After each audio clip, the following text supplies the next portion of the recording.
Bismillahirrahmanirrahim. Assalamualaikum warahmatullahi wabarakatuh. Selamat pagi anak-anak. Apa kabarnya hari ini? Semoga kalian semua tetap dalam lindungan Allah Subhanahu wa taala dan selalu diberikan kesehatan. Sebelum mulai pembelajaran, mari kita bersama-sama membaca basmalah terlebih dahulu. Bismillahirrahmanirrahim. Alhamdulillah untuk tematik 2G kita sudah memasuki subtema 3 kebersamaan di tempat bermain. Pembelajaran yang keempat. Silakan dibuka buku tematiknya halaman 108. Ayo membaca. Kebersamaan yang berbahaya. Yudi. Dika, Rama, lihat ada layang-layang putus. Kata Rama, mari kita kejar. Lumayan kalau kita berhasil mendapatkannya. Nah, kemudian kata Yudi, ayo apalagi yang kita tunggu. Nah, kata Dika, maaf Yudi dan Rama, mengejar layang-layang di jalan raya itu berbahaya. Aku tidak ikut. Nah, kemudian kata Yudi, payah kamu Dika, kamu penakut.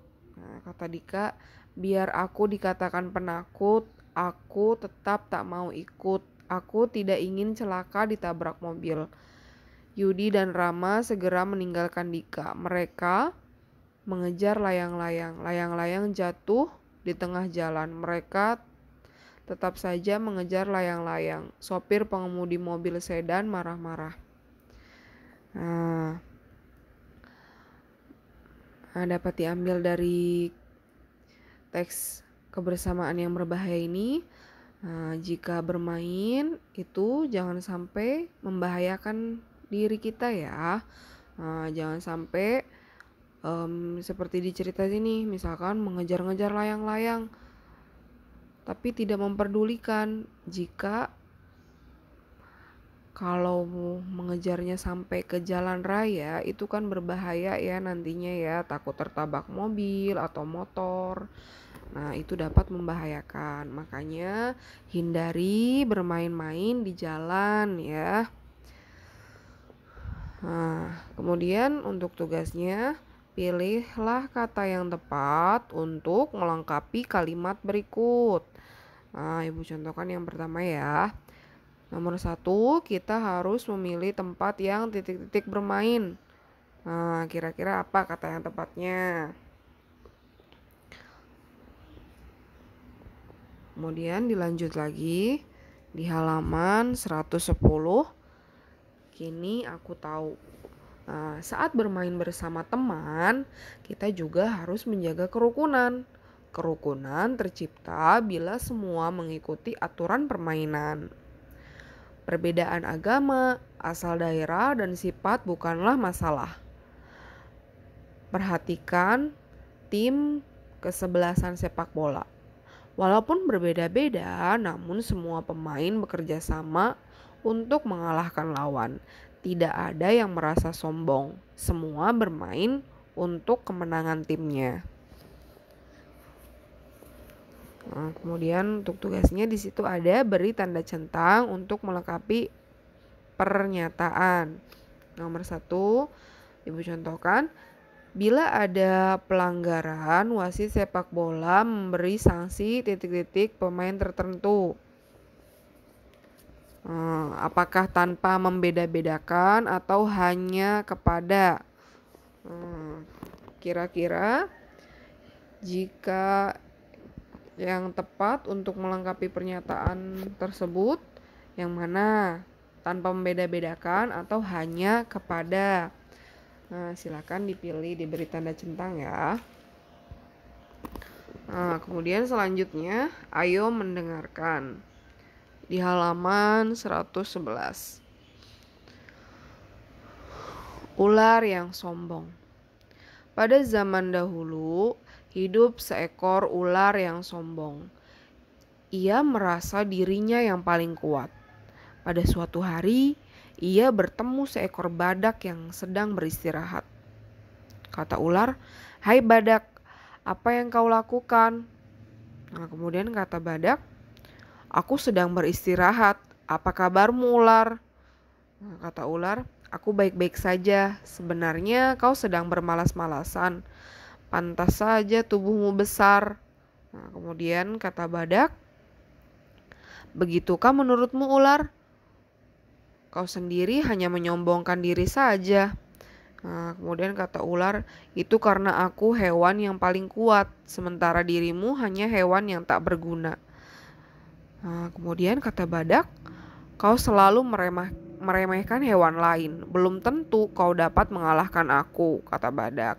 Terus kemudian ular pun menjawab, jadi kau menantangku? Tanya ular ya. Aku akan meremukkan tulang-tulangmu, racunku akan membuatmu mati seketika. Kemudian kata badak, buktikanlah jika kau memang kuat.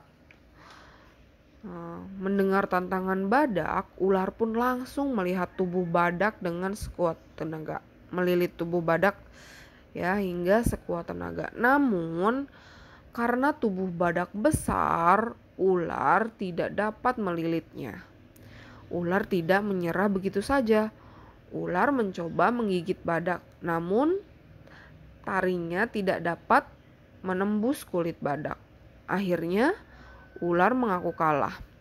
Kemudian kata badak, apakah kau masih menyombongkan dirimu, ular? Nah, kata ular, maafkan aku badak, selama ini aku terlalu sombong. Aku sangat menyesali perbuatanku. Kemudian pelajaran yang dapat kita ambil dari dongeng tersebut apa? Yang dapat diambil yaitu kita jangan terlalu menyombongkan diri ya. Karena setiap makhluk hidup itu mempunyai kelebihan dan kekurangannya masing-masing ya. Nah, kemudian bagaimana seharusnya sikap ular terhadap hewan lain? Seharusnya harus saling menghargai dan tidak mengejek ya. Kemudian dilanjut lagi. Ayo berlatih di halaman 113. Ketika bermain, Ino membawa 1 potong kue bolu dan 2 potong kue bika Ambon. Nah, dapat dikatakan dalam bentuk pecahan, bagian kue bolu dari keseluruhan kue itu adalah 1/3 ya. Nah, kemudian yang di bawahnya isilah titik-titik dengan 1/3, 1/2, 1/3 atau 1/4.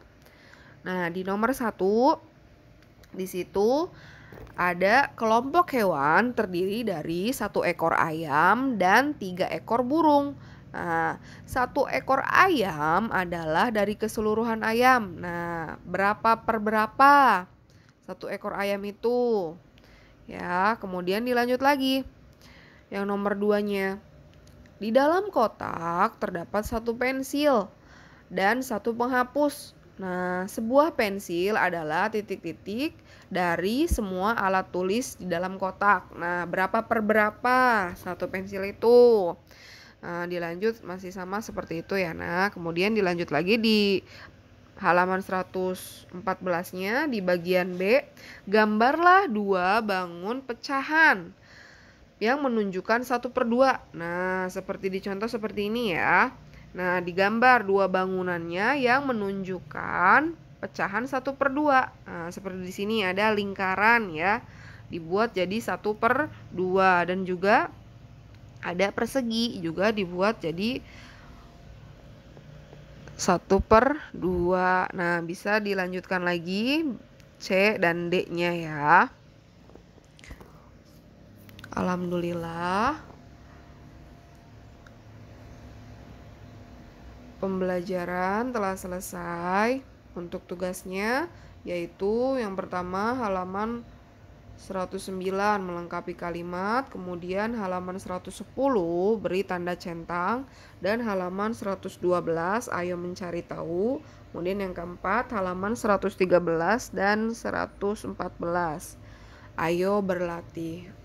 Mari kita bersama-sama membaca hamdalah terlebih dahulu. Alhamdulillahirabbil alamin. Cukup sekian pembelajaran hari ini, kurang dan lebihnya Ibu mohon maaf. Semoga bermanfaat. Wassalamualaikum warahmatullahi wabarakatuh.